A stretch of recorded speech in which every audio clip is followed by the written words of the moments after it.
반갑습니다. 준혜일입니다. 오늘 얀다의 두 번째 시간 센서리 모터 시스템에 대해서 설명을 하도록 하겠습니다. 얀다가 얘기한 근육 불균형에 대한 접근의 전제는 감각계와 운동계의 통합입니다. 감각 정보는 운동 반응과 연결되어 있다라고 말씀을 하고 있는데요.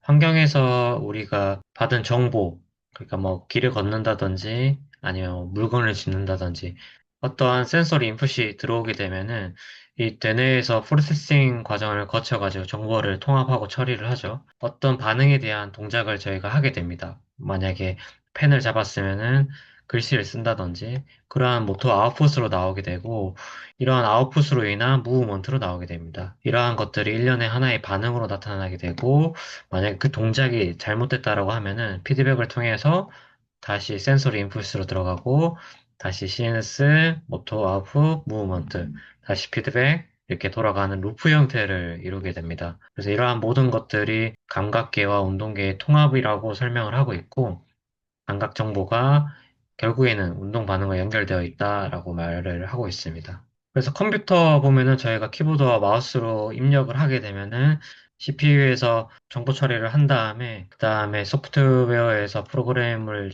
처리를 하고 스크린이나 프린터로 아웃풋을 나타나게 되죠. 감각 수용기의 구심성 정보는 직접적으로 반사 반응을 유발합니다. 뭐 예를 들어서 뜨거운 물에 손을 대었을 때 빠르게 저희가 팔을 회피를 하게 된다던가 그리고 수위적인 반응의 변수를 결정하는 것들은 우리가 어떤 운동을 하게 됐을 때 그 외부적인 환경에 의해서 반응들을 수시로 교체를 하게 되는 겁니다. 뭐 예를 들어서 캐틀벨 운동을 하게 될 때 그 스윙 자체가 너무 위로 올라가게 돼서 힘을 조절해야 되는 경우에는 빠르게 몸통을 숙여가지고 자세를 바르게 잡는다든지 또는 서기와 걷기 중 균형을 유지하기 위해 자동적인 운동 출력을 위한 피드백과 피드포워드 메커니즘 기전의 통합.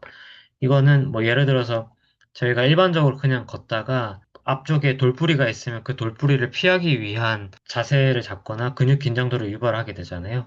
그런 것들을 얘기를 하고 있습니다. 외부적인 환경에 대한 반응들을 토대로 감각 수용기들이 정보를 수집하고 다시 처리하는 과정에서 피드백과 피드백 시스템이 만들어지게 되고 그거에 따라서 운동 출력도 바뀌게 됩니다. 이 센서리 모터 시스템에는 이 여러 가지 리셉터들이 있는데요. 이 기계적 수용기, 메카노 리셉터가 있고, 그 다음에 머슬 리셉터가 있고, 그 다음에 익스터럴 리셉터가 있습니다. 메카노 리셉터는 뭐 메리켈이나 루핀이랑 아니면 프리널브 엔딩과 같은 그런 여러한 메카노 리셉터들이 있는데요. 리셉터들이 질환이나 외상에 기인한 기계 수용기 손상이 자세와 움직임에 대한 반사 이상 발생 및 자세와 관절 위치 인식을 방해한다고 합니다. 각각의 기계 수용기들이 적절한 타이밍에 반응을 해줘야 되는데 손상이나 질환이 생기게 되면은 각각 자연스럽게 반응을 하지 못하게 됩니다. 그러면은 원래 움직이던 정상 각도나 정상 방향으로의 움직임보다 조금 더 잘못 움직이게 될 확률이 높고요. 머슬 리세터는 여러분들도 잘 알고 계시다시피 머슬 스핀들과 GTO입니다. 그래서 근육의 길이나 속도를 조절하게 되고 근육이 너무 신장을 하게 되면 또 그거에 맞게끔 길이 조절을 해줄 수 있는 역할들을 하게 되고요. 그 다음에 외부 수용기 같은 경우에는 촉감을 감지하는 특별한 수용기라고 합니다. 뭐 예를 들어서 무릎이 완전히 펴졌을 때 저희가 시각 정보로 무릎이 펴졌구나라는 것들을 인지를 하기도 하지만 이 뒤쪽에 있는 햄스트링이나 뒤에 오금 쪽에 있는 피부 쪽들이 팽팽하게 느껴짐으로써 무릎이 펴졌구나, 펴지고 있구나라는 것들을 신호를 전달해 주는 역할을 하고 있습니다. 그래서 여러 가지 리셉터가 있다라는 것들을 종류를 알려주고 있고요. 센서리 모터 시스템에서 가장 중요하다고 생각되는 것은 바로 고유수용성 감각입니다. 일반적으로 풋이랑 그다음에 SI 조인트 그리고 4개 많습니다. 저희는 아무래도 이족 보행을 하기 때문에 발에서 오는 정보들이 굉장히 많습니다. 그래서 자세와 보행에 있어서 가장 중요하고요. 피부 수용기로부터 유입되는 변형된 피드백은 보행과 근육 활성화의 패턴을 변화시킵니다. 뭐 예를 들어서 아까도 말씀드렸다시피 걷다가 뭐 길이 좀 이상하거나 아니면 둘레길을 걷다가 좀 길들이 울퉁불퉁 하다 보면은 그러한 울퉁불퉁한 길을 걷기 위해서 근육 활성화가 조금 바뀌게 되죠. 그리고 SI 조인트는 하지에서 오는 힘들을 이렇게 SI 조인트를 통해 가지고 상지로 힘을 전달시켜 줍니다. 인터체인지와 같은 역할을 하기 때문에 여기서의 감각이 굉장히 중요합니다. 여기서 힘 전달이 좀 제대로 일어나지 않거나 아니면 여기서 충격을 흡수를 다 해버리면은 이제 SI 조인트의 기능 이상이 생기게 되죠. SI 조인트는 저희가 가동관절로 분류를 하고 있진 않지만 그래도 움직임은 좀 미세하게라다 움직임은 미세하게나마 좀 나옵니다. 그래서 여기에 손상이 일어나게 되면은 고유수용성 감각의 기능이 좀 떨어지게 되면서 허리 쪽이나 고관절 쪽에 문제가 생길 수 있죠. 목은 책에 있는 내용으로는 이 후관절로 들어오는 구심성 정보가 자세 안정화와 목 통증에 관여한다라고 좀 간단하게 나와 있는데 저희가 아무래도 그 눈이 있기 때문에 눈을 통해서 모든 움직임들을 결정을 하게 되잖아요. 눈을 뜨고 생활을 하기 때문에 시선을 돌리면 그 시선이 돌려지는 방향대로 고개가 움직여야 되고 그 다음에 제가 팔을 쓰거나 다리를 쓰거나 할 때 오토매틱한 상황에서는 그냥 자연스럽게 쓰긴 하겠지만 뭔가 특별한 조작을 위해서는 고개를 돌려가지고 그 방향을 봐야겠죠. 그렇게 시선을 돌려서 목을 또 지탱을 해야 되는 거기 때문에 이러한 정보들이 계속 목으로 들어갑니다. 목 근육으로 들어가서 정말 미세한 움직임들을 조절하게 되죠. 근데 이러한 미세한 조정의 움직임이 좀 부족하게 되면은 고개가 좀 조금만 움직여도 되는데 좀 과하게 움직이거나 덜 숙여도 되는데 좀 많이 숙이게 되거나 그러면은 근육에서 과한 힘이 들어가게 되면서 목 통증이 좀 생기게 되고 필요 이상으로 목에 힘이 좀 많이 들어가게 되죠. 그래서 이러한 감각 통합들은 세 가지로 통합을 하는데요. 스파이널 레벨이 있고 서브콜텍스 레벨이 있고 코티컬 레벨이 있습니다. 스파이널 레벨은 가장 1차적인 반응입니다. 뭐 예를 들어서 그냥 되뇌를 거치지 않고 자동적으로 일어나는 오토매틱한 반응이고요. 뭐 예를 들어서 저희 무릎뼈 아래를 툭 치면은 무릎뼈가 바로 튀어오르다가 갑자기 다시 이완을 하게 되잖아요. 그러면서 굉장히 불수의적이고 무의식적입니다. 정말 간편한 예로는 뭐 뜨거운 주전자를 잠깐 손을 댔을 때 거기를 가만히 대고 있지는 않잖아요. 물론 이 통각이라는 게 있기 때문에 손을 갑자기 떼기는 하겠지만 그 순간은 저희가 생각을 하지 않고 바로 떼기 때문에 스파이널 레벨에서 일어나는 움직임이다. 그 다음에 서브코티컬 레벨은 이 되뇌 아래에 있는 뭐 뇌관이나 시상이나 시상 하부나 전정계나 손해에서 그 일어나는 움직임들을 얘기를 하고 있고요. 주로 평형이나 자동적인 자세, 균형을 담당한다고 합니다. 뭐 예를 들어서 우리가 일반적으로 그냥 걷는 거 자체는 저희가 오토매틱하게 걷기 때문에 생각을 특별하게 하진 않습니다. 물론 발목이나 허리가 아파가지고 걷는 게 좀 불편하신 분들은 힘을 실어서 천천히 천천히 걷는 동작을 하게 되지만 서브코티컬 레벨에서는 저희가 걸을 때 휴대폰을 할 수 있을 정도로 오토매틱한 움직임들이 나오잖아요. 그러한 것들은 굉장히 이것도 하나의 무의식적이고 트레이닝된 움직임입니다. 트레이닝된 움직임입니다. 하지만 스파이널 레벨보다는 조금 느리죠. 그럼에도 불구하고 코티컬 레벨보다는 빠릅니다. 코티컬 레벨은 가장 높은 수준입니다. 저희가 처음 하는 동작, 예를 들어서 터키시 겟업을 하는 동작이라고 했을 때 고개를 들고 손을 위로 뻗어서 상체를 돌려서 런지 자세를 만든 다음에 일어나는 동작. 이러한 일련의 과정들이 굉장히 복잡하고 생각을 많이 해야 되는 움직임이잖아요. 물론 또 학습되면은 바로 서브코티컬 레벨로 넘어가긴 합니다. 근데 처음 하는 동작이라면은 굉장히 의식적인 운동 조절이고요. 뭔가 좀 동작이 느리고 좀 가변적입니다. 왜냐하면은 그 동작들이 처음 하시는 동작이기 때문에 이 어떤 변수가 생길지 모릅니다. 어떤 자세에서 내 근육이 어떻게 받아들일지에 대한 좀 의문이 생기게 되죠. 그래서 정보를 받고 조직화 및 준비해서 복잡한 움직임을 위한 근육군을 프로그래밍한다. 라고 나와 있습니다. 그래서 조금 더 동작이 단순할수록 스파이널 레벨로 넘어가게 되고요. 좀 더 복잡할수록 코티컬 레벨로 가게 됩니다. 코티컬 레벨에서 일어나는 움직임들이 굉장히 이제 익숙해지면 서브코티컬 레벨로 넘어가게 되고요. 이게 또한 좀 더 많이 트레이닝 되면은 저는 스파이널 레벨로도 내려간다고 합니다. 올림픽에 나가는 운동선수들이 굉장히 빠른 반사신경으로 자세를 뭐 회피하고 동작들을 만들어내고 하잖아요. 그분들이 막 생각을 하면서 동작을 하진 않지 않습니까? 그래서 이러한 것들은 다 스파이널 레벨이나 서브코티컬 레벨에서 훈련되어진 그런 감각들입니다. 그래서 이러한 그 감각들이 우리 몸에서 운동 출력이 될 때 두 가지 형태로 나타나게 되는데 바로 포스처럴 스테빌라이제이션, 자세 안정화와 관절 안정화의 형태로 나타나게 됩니다. 일반적으로는 그 자세 안정화라는 것들은 BOS, 베이스 오브 서포트죠. 우리가 두 다리로 서고 있을 때 이러한 베이스가 형성이 됩니다. 이 베이스 안에서 중력 중심이 정 가운데 이렇게 위치하게 되면은 균형을 잘 잡을 수가 있죠. 근데 몸이 이렇게 한쪽으로 나와 있는 경우면은 이 COG 자체가 바깥쪽으로 나와 있기 때문에 밸런스가 무너지게 되죠. 그러면 이 밸런스를 이 안쪽으로 다시 가져와야 됩니다. 그러기 위해서는 몸통에 있는 근육이 좀 힘을 쓰게 되죠. 그래서 postural stabilization을 유지하기 위한 세 가지 기관들이 있는데 바로 비주얼이랑 전전개, 그다음 체성 감각입니다. 전단계는 지금 이렇게 뭐 눈을 감고 있는 것 같은데 주변 환경에 대한 정보를 받아들여야 됩니다.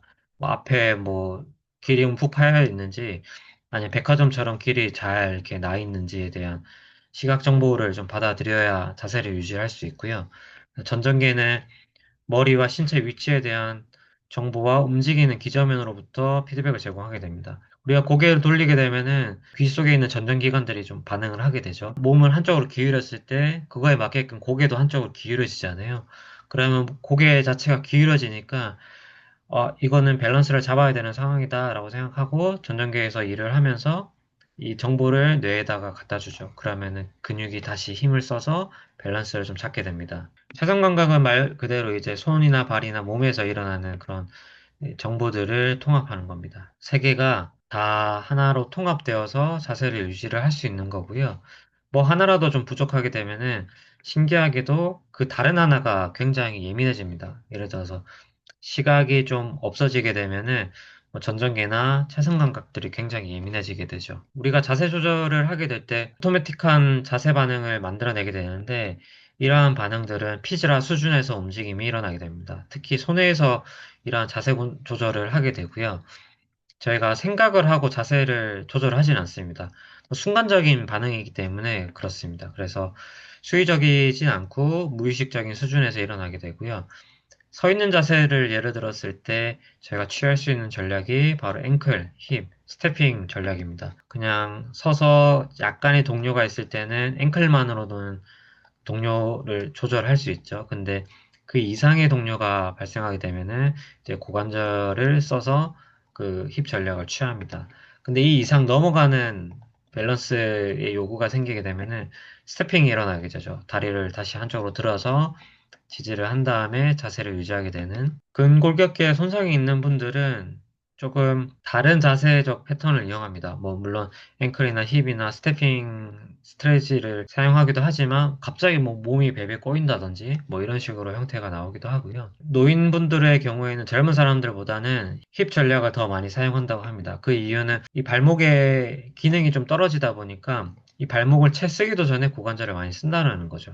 이 발목까지 잘 살아있으면 고관절이 좀 무리할 이유가 없는데 이러한 작은 동료에도 불구하고 발목을 쓰는 게 아니라 고관절을 좀 많이 사용해가지고 이제 불필요한 에너지를 사용하게 되죠. 저희가 자세를 조절하는 것 이외에 이 센서리 모터 시스템에서 아웃풋으로 나타나는 게 바로 기능적인 관절 안정입니다. 주던근과 기랑근의 같은 시너지의 역할이라고 보시면 될 것 같고요. 제가 보통 스테빌리티 하면은 스태틱과 다이나믹 스테빌리티를 이야기를 하죠. 그래서 안정화라고 하는 것들은 바로 프리액티베이션입니다. 우리가 어떤 자세를 잡을 때 아니면 어떤 특정한 동작을 하게 될 때 자세를 바로 잡아야지가 아니라 이미 그 생각을 하기도 전에 이미 잡혀져 있습니다. 자세. 안정화라는 것들은. 굉장히 무의식적인 단계로 넘어가야 되고 보수와 같은 불안정한 지면에 올라가서 이제 그때부터 액티베이션을 하게 되면 굉장히 늦다라는 거죠. 네, 일반적인 사람들은 이제 보수 위에 올라가기 전에 프리액티베이션을 하면서 안정화를 가지게 되고요. 만약에 허리 통증이 있거나 관절에 좀 기능 이상이 있는 분들은 이제 프리액티베이션이 잘 일어나지 않죠. 오히려 이제 겉에 있는 근육이 과긴장을 하게 돼서 밸런스를 잡기가 굉장히 힘듭니다. 이 머슬의 사이즈, 즉 근력보다는 이런 동적 안정화 근육의 적절한 타이밍과 자동적 활성화가 더 중요합니다. 그 클라이언트가 운동을 하게 될 때 근육을 얼마나 잘 쓰는지가 중요하죠. 만약에 이두 운동을 한다라고 했을 때도 그 이두가 폭발적으로 성장하는 것도 중요하긴 하지만 이두를 사용하기 이전에 이 동적인 안정화가 생기는 것들이 굉장히 중요합니다. 이런 고유수용성 감각이 조금 문제가 생기면은 이게 어떻게 되나, 관절의 불안정성은 인대 불안정성보다 고유수용성 감각 이상에 의해서 야기된다고 합니다. 물론 저희가 인대를 다치게 되면 관절이 굉장히 불안정해지긴 하는데, 인대가 좀 다치지 않았는데도 불구하고 이 관절의 불안정성이 있는 분들이 있죠. 뭐 혹은 이거는 제 개인적인 생각인데요. ROM이 좀 과하게 많이 나오시는 분들은 노말의 ROM보다는 더 위로 올라가잖아요. 그거는 그 정상 ROM 범위를 넘어서는 그런 감각들인데, 그러한 감각들이 그 정상보다 넘어간다는 거는 정상의 범주에서 그런 고유수용성 감각을 느끼지 못하고 더 끝까지 가야 그 스트레치 되는 느낌이 나시면서 관절의 움직임을 멈춘다라는 거죠. 그래서 이거는 유연성이랑도 좀 관련이 있기는 한데, 좀 과유연성을 설명을 하게 될때 이렇게 설명을 좀 할 수 있을 것 같고요. 부적절한 구심성 정보가 CNS에 영향을 줘가지고 아웃풋에도 영향을 미칩니다. 뭐 예를 들어서 저희가 발목을 이제 접질리고 나서 쩔뚝쩔뚝 거리게 되잖아요. 그래서 발목이 아프기 때문에 쩔뚝거리게 되는데, 그러한 것들이 계속 뇌에 입력이 되다 보니까 발목이 괜찮은데도 불구하고 쩔뚝거리시는 분들이 계십니다. 물론 시간이 지나면 회복이 되긴 하지만 이것 또한 아웃풋에 영향을 미친다라고 말씀을 드릴 수 있을 것 같고요. 국소화된 증상에 초점을 맞추기보다 신체의 감각, 운동기의 기능 이상에 초점을 맞춰야 한다라고 얘기를 하고 있습니다. 그래서 만약에 이 사람이 이 고관절이 아프다라고 했을 때 고관절이 왜 아플까에 대해서 초점을 맞추어야 되는데, 발목에 좀 이상이 있는지 아니면 전체적인 테스트를 해서 발목이 좀 잘 안 움직여서 고관절이 문제가 생겼다라는 식으로 체크를 해볼 수 있을 것 같습니다. 그게 바로 이제 로컬 이펙트라고 하는데, 이러한 부분 부분 쪽에 이제 문제 이상을 일으키게 됩니다. 특정 클라이언트가 고관절에 문제가 생겨서 왔는데 이 고관절이 왜 문제가 생겼는지에 대해서 체크를 해봐야 된다라는 거죠. 뭐 단순히 무릎 통증이 있다라고 했을 때 보통 이제 외측 관근의 근긴장도가 높죠. 그러면은 이거는 외측 관근의 근긴장도가 높고 내측 관근의 근긴장도가 낮아서 근육 불균형으로 인한 무릎 통증이에요라고 설명하기 이전에 도대체 왜 외측 관근의 긴장도가 증가했지? 라고 물음을 가져보시면 조금 더 접근하기가 좋지 않을까 싶습니다. 그러면 이제 고관절이나 이 발목에서 이제 기능 이상이 생기면서 이거를 버티느라고 외측 관근에 힘을 많이 줬다. 외측 관근에 힘을 너무 많이 주다 보니까 결론적으로는 무릎 통증에 이상이 생기더라 라고까지 결론에 이르게 됩니다.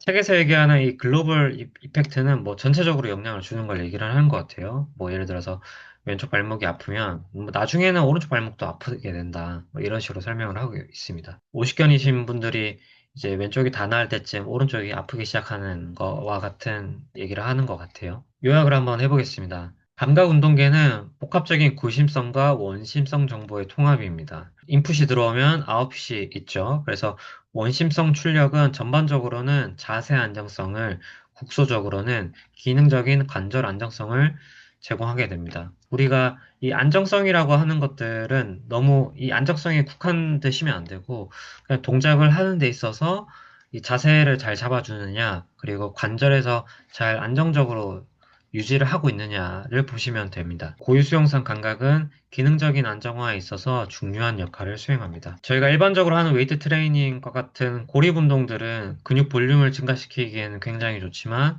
이 기능적인 면에서는 조금 떨어지기는 하죠. 일반 트레이닝 책에서도 보면은 원레그 스쿼트나 아니면 원레그 데드리프트와 같은 동작들을 좀 추천하기도 합니다. 한 다리로 하게 되면은 이게 또 그 자세를 유지하기 위한 그 밸런스가 요구가 굉장히 많이 되고 근육 활성도도 증가하게 되잖아요.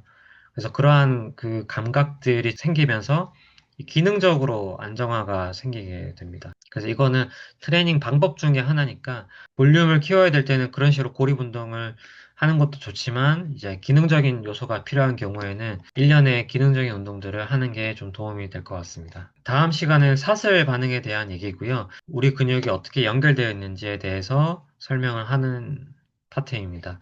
그래서 다음 시간에 뵙도록 하겠습니다. 궁금하신 점 있으면 댓글 남겨주십시오. 오늘도 영상 봐주셔서 감사합니다.